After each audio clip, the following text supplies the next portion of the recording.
Hey everyone, Nick here from Whiteboard with another Whiteboard Wednesday session. This week's topic is on a specific finding in the Illinois Workplace Wellness Study. If you're not familiar with the study, several months ago it was published in the National Bureau of Economic Research. It had many findings around employee wellness programs. We don't have time to cover them all, so we're going to focus on one specific finding. Before we get into that, we want to cover kind of the basis of the study, or kind of how it was constructed.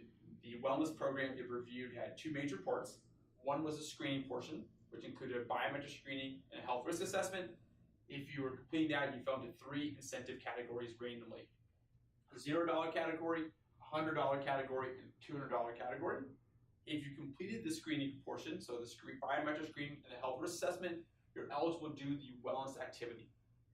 The wellness activity included things like stress management programs, smoking cessation programs, recreational activities. You're randomly assigned an incentive category for here.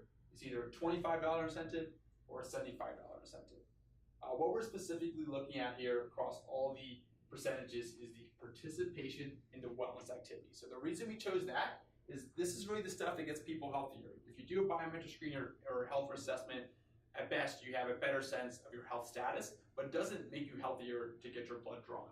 But doing a smoking cessation program, engaging in physical activity, those type of things really drive well-being. So we want to look at the participation rates in that specific element of the program.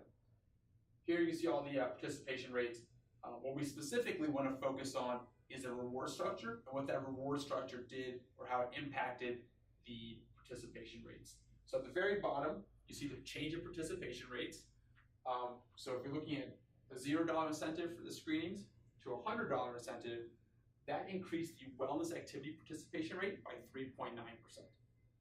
If you increase the incentive for screenings from $100 to $200, so same increment, $100 increase, this time the increase in participation in wellness activity is only 0.9%, so roughly 1/4.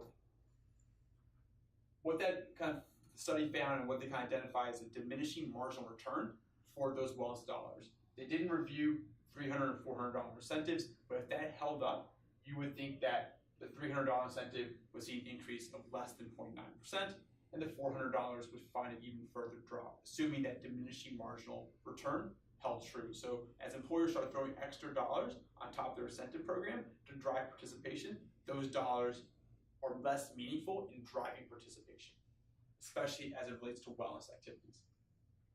On the activity incentive, there's only two categories, so we can't really review marginal utility or the marginal return. We have a $25 category and a $75 category.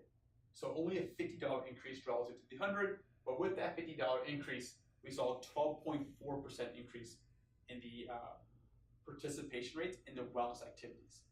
So 12.4% higher participation rates in the stuff that really makes an impact on people's well-being. So the takeaway here is really kind of backweighting the program, focusing on the things that really matter, and putting the incentive dollars there, are really impactful. If you want to find more about the study and want to learn more about the overall findings, we wrote a blog post that summarizes them, as well as had a podcast with 3 leading researchers and really dug into the details of the study. Hope this is helpful. See you next week.